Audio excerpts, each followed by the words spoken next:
Dinilai melanggar etik karena meloloskan Gibran Rakabuming Raka sebagai calon wakil presiden, DKPP menjatuhkan sanksi pada ketua dan 6 komisioner KPU.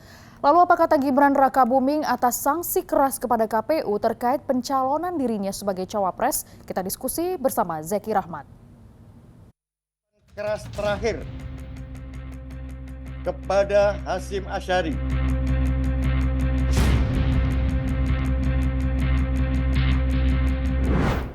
Dewan Kehormatan Penyelenggara Pemilu atau DKPP menjatuhkan sanksi peringatan keras terakhir kepada Ketua KPU Hasyim Asyari karena melanggar kode etik dalam pencalonan Gibran Rakabuming sebagai cawapres. Apa dampaknya bagi KPU dan pencalonan Gibran di Pilpres? Kita diskusi bahas ini.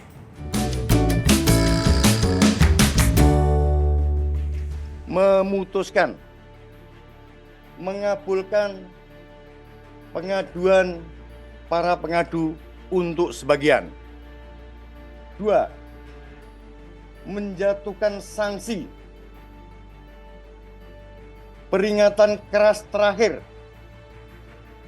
kepada Hasyim Asyari selaku teradu 1 dalam perkara nomor 135/PKE/DKPP/Romawi 12/2023. Sanksi dari DKPP ini menambah panjang pelanggaran yang dilakukan Ketua KPU dalam proses pemilu 2024.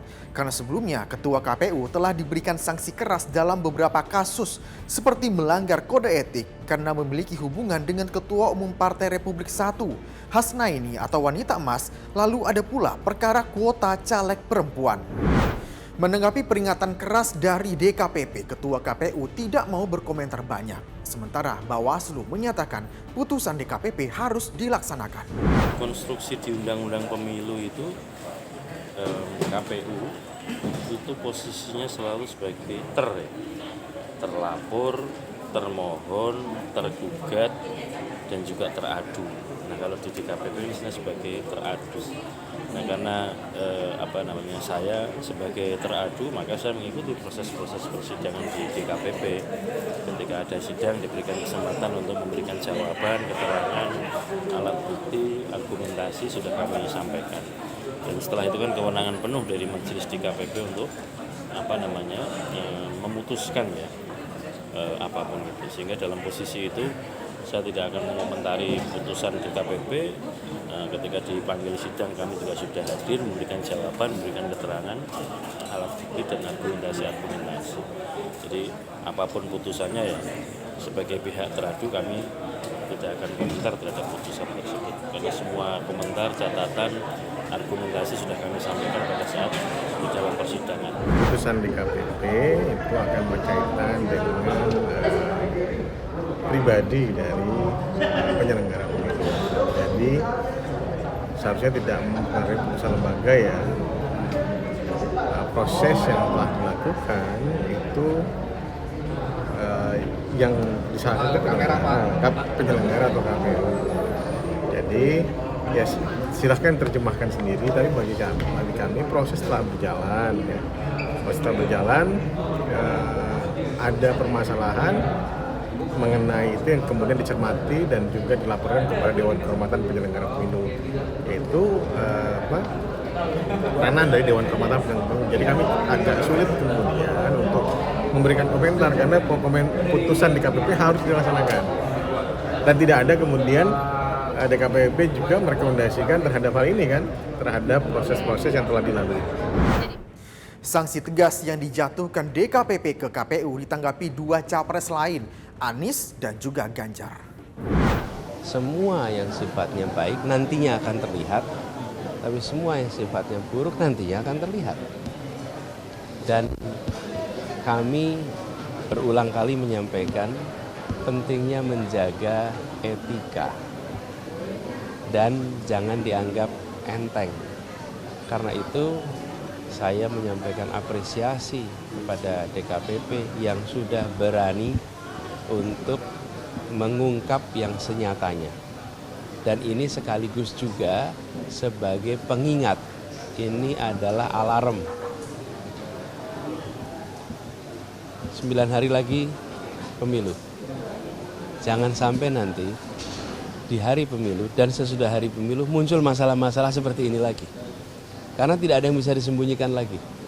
Tidak boleh ada yang mengangkangi demokrasi, prosesnya berjalan dengan baik, dan lihatlah kalau MK-nya juga kena problem etika, terus kemudian KPU-nya kena etika, apa yang kemudian bisa kita banggakan pada rakyat dari proses pemilu ini?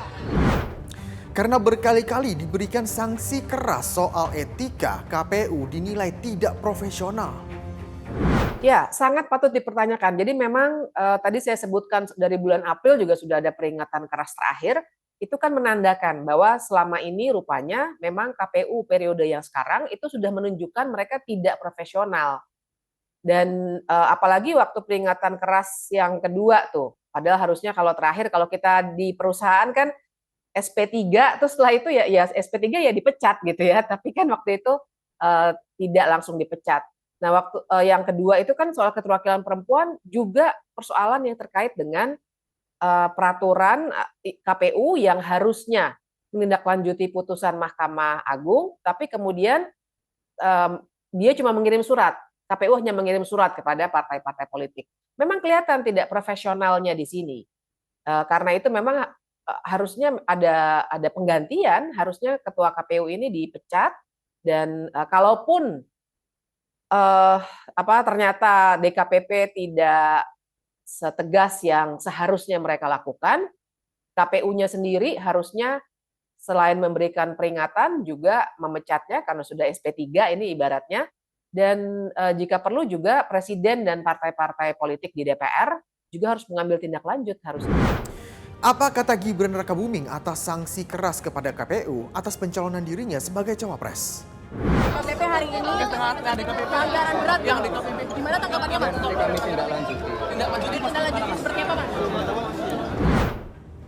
Setelah putusan DKPP, lalu bagaimana nasib Gibran Rakabuming di kontestasi Pilpres 2024? Nah, dengan demikian saya ingin mengatakan bahwa DKPP itu ya kita ilustrasikan seperti putusan MK-MK lah. Dia mempersoalkan ada persoalan etika, tapi dia tidak menyentuh soal konstitusionalitas putusan MK, dan di dalam halaman 188 putusannya, dia menyatakan bahwa memang KPU harus melaksanakan putusan MK, tapi tata kelola hukum administrasi tahapan pemilunya itu tidak berkepastian hukum dan tidak profesional.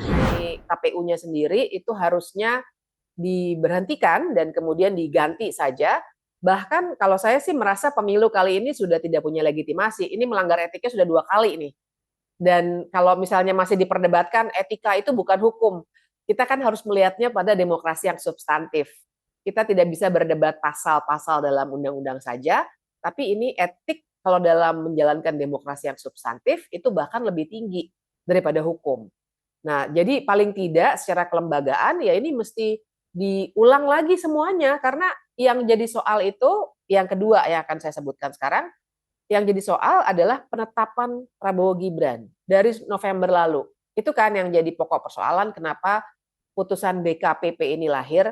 Nah, jadi artinya kalau sebenarnya sudah ada cacat hukum dan etika sejak pencalonan, mestinya sampai ke sini tuh Prabowo dan Gibran tidak mengikuti kontestasi ini kalau mereka profesional, kalau KPU-nya profesional. Jadi di titik ini memang tindak lanjutnya dari kelembagaan sendiri, kemudian bisa saja misalnya presiden menyuruh putranya untuk mundur karena yang jadi masalah kuncinya memang ada di situ, segala benturan kepentingan bahkan yang dilakukan oleh Pak Jokowi sendiri, dan atau Prabowo Gibrannya mundur karena menurut saya juga sudah tidak ada legitimasi secara etik. Saya paham setelah ini pasti kita dihajar karena akan berbicara hukum, tapi sekali lagi kita bicara demokrasi yang substantif. Berbagai kasus pelanggaran etika dilakukan KPU dalam pemilu kali ini. KPU perlu berhati-hati dan belajar bagaimana menjaga kepercayaan publik. Jangan sampai kinerja KPU di tahun 2024 ini tidak mendapat pengakuan dari publik. Saya Ziki Rahmat pamit. Terima kasih. Sampai jumpa.